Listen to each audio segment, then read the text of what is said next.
आज शुक्रवार की रात थी। काली अंधेरी रात में दो दोस्त आयुष और प्रशांत अपने स्कूल फ्रेंड सुमित की शादी में रामपुर जा रहे थे। रात की अंधेरे में उनकी बाइक की लाइट पूरे इलाके को जगमगा रही थी। तीनों तो शहर के थे, पर सुमित के ससुराल वाले गांव से थे, इसलिए शादी गांव में हो रही थी। आज मेहंदी का दिन था। शादी सोमवार को होने वाली थी। ओ भाई, कितना धीरे चला रहा है, तेज चला। यहाँ शहर नहीं है, सुनसान जंगल है। सर जी, ये जंगल का इलाका है, समझे? अगर अचानक से कोई जंगली जानवर बाइक के सामने आ गया ना, तो तुम भी जाएगा साथ में, मेरे को भी ले जाएगा। ठीक है, समझ गया। चल, अब भाषण मत। दोनों सुनसान रोड पे अकेले जा रहे थे। जंगल से पहले अच्छी खासी गाड़ियां आ जा रही, लेकिन जब से दोनों ने जंगल का इलाके में बाइक लाई थी, एक गाड़ी भी उनको अभी तक नहीं दिखी। अंत, अरे भाई आयुष, तुमको नहीं लगता ये जगह कुछ अजीब लग रही है? क्यों? क्या हुआ? क्या अजीब लग रहा है तुमको? अरे हम लोग जब से जंगल में आए हैं, तब से ऐसा लग रहा है कि कोई हम लोगों के पीछे से घूर रहा है। और देखो ना, जब से हम लोग जंगल में आए हैं, तब से कोई भी गाड़ी या इंसान हम लोगों को नहीं दिखा है। अबे फट्टू, ये जंगल का इलाका है, यहाँ तुमको शहर जैसा ट्रैफिक नहीं मिलेगा।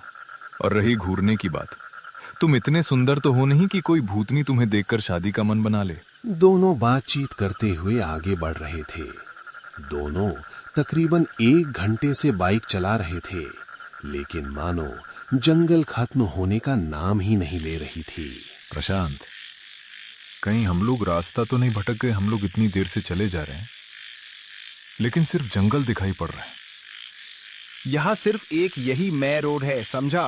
बेवकूफ जैसी बात मत कर। हम लोग कहीं लेफ्ट ना राइट मुड़े तो हम लोग भटकेंगे कैसे? सीधा चलते रहे चुपचाप। आयुष और प्रशांत बात कर ही रहे थे, तभी अचानक दोनों के बाइक हिचकोले खाते हुए बंद हो गई।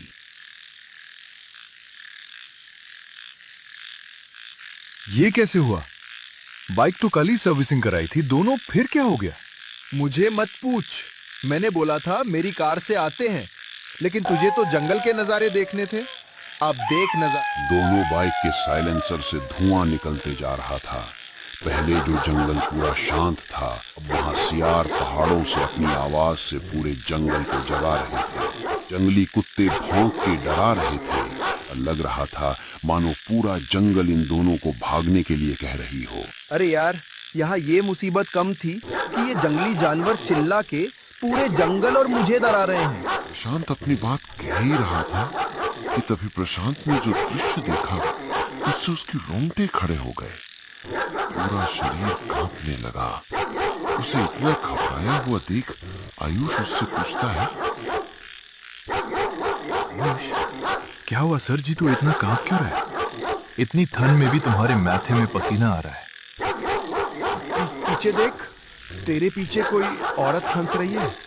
आयुष पीछे मुड़ता है, लेकिन उसे वहां कोई नहीं दिखता। वो प्रशांत को डांट के कहता है, एक तो यहाँ इतना टेंशन है और तुमको यहाँ मजाक सूझ रहा है। भाई, मैं मजाक नहीं कर रहा था। मैंने तेरे पीछे एक औरत को हंसते हुए देखा। वो बहुत भयानक थी। आयुष ने तो प्रशांत को डांट देता है, लेकिन प्रशांत को देखकर वो भी थोड़ी देर के लिए घबरा गया। तभी आयुष ने देखा कि बाइक से धुआं निकलना बंद हो गई है। आयुष ने बाइक स्टार्ट करके देखी, बाइक एक बार में ही स्टार्ट हो गई। चल, अब देख, बाइक सही हो गई। निकल यहाँ से, यहाँ कुछ ठीक नहीं है। ठीक है, चल निकलते हैं यहाँ से। दोनों बाइक पे बैठे के फिर एक बार निकल पेचते हैं। रास्ते में अभी भी घने पेड़ के अलावा कुछ नहीं दिख रहा था। प्रशांत को दृश्य बार बार अपने मन के अंदर आ रहे थे। वो बहुत ज्यादा डर गया था, फिर भी वो बाइक पे किसी तरह कंट्रोल कर रहा था। सियार और कुत्ते अभी भी जोर जोर से भौंक रहे थे। उनकी आवाज पूरे जंगल में गूंज रही थी। दोनों बाइक चल रहे थे कि अचानक बाइक के सामने कुछ कुत्ते आके उनके ऊपर भौंकने लगा, मानो वो उनको आगे बढ़ने से रोक रहे हों। तभी प्रशांत देखता है कि घने के बीच वही औरत जो उसने आयुष के पीछे देखा था, अब वो उन दोनों को देखकर मुस्कुरा रही थी। अब वो अचानक से दोनों के बाइक के सामने आ जाती है। वो औरत को अपनी सामने देख प्रशांत और आयुष तुरंत बेहोश हो जाते हैं। कुछ समय आयुष को होश आता है। वो तुरंत उठ के इधर उधर देखता है तो वो डर के मारे सर पकड़ लेता है। वो देखता है प्रशांत अब वहां नहीं था। वो सर उठाकर देखता है कि वो औरत प्रशांत को अपने साथ घने पेड़ों के बीच ले जा रही है। आयुष डरे उसके पीछे भागता है। वो पेड़ों के बीच एक खाली जगह पे पहुंच जाता है। अब वो औरत और आयुष दोनों आमने सामने थे। आयुष बिना डरे उससे कहता है, मेरे दोस्त को छोड़ दो, नहीं तो बहुत बुरा होगा। निकल जाए यहां से चुड़ैल।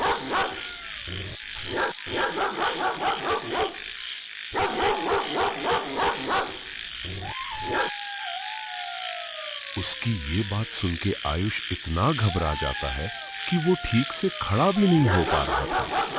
लेकिन वो अपने आप को संभालता है और कुछ सोच के उसकी ओर बढ़ता है और चिल्ला के बोलता है, ओए बदसूरत औरत, बदसूरत औरत, ये बदसूरत औरत अगर दम है तो मुझे कुछ करके दिखा।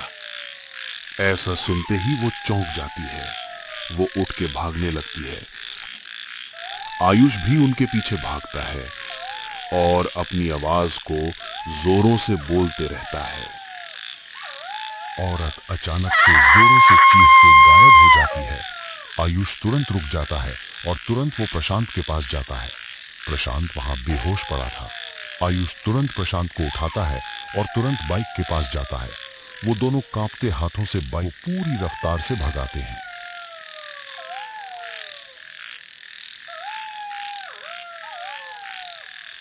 भाई अब क्या करें? ये औरत तो पीछा ही नहीं छोड़ रही है। हम लोग इसके जाल में फंस गए हैं। तुम चिंता मत करो, तुम सिर्फ दाड़ना नहीं, ठीक है? दोनों तेजी से बिना रुके सिर्फ भागे जा रहे थे। तभी उन्हें वहां बस स्टैंड दिखता है। वहां कुछ इंसान दिख रहे थे। दोनों वहां बाइक खड़ा करके सुमित का इंतजार जी, करने मैं लगते मीना हैं। हूँ। आप यहाँ नए लग रहे हैं, आपको कभी देखा नहीं। हम लोग यहाँ अपने दोस्त की शादी में आए हैं। आप लोग बहुत डरे हुए लग रहे हैं। इतनी ठंड में माथे पर इतना पसीना लगता है। आप जंगल के इलाके से आ रहे हैं?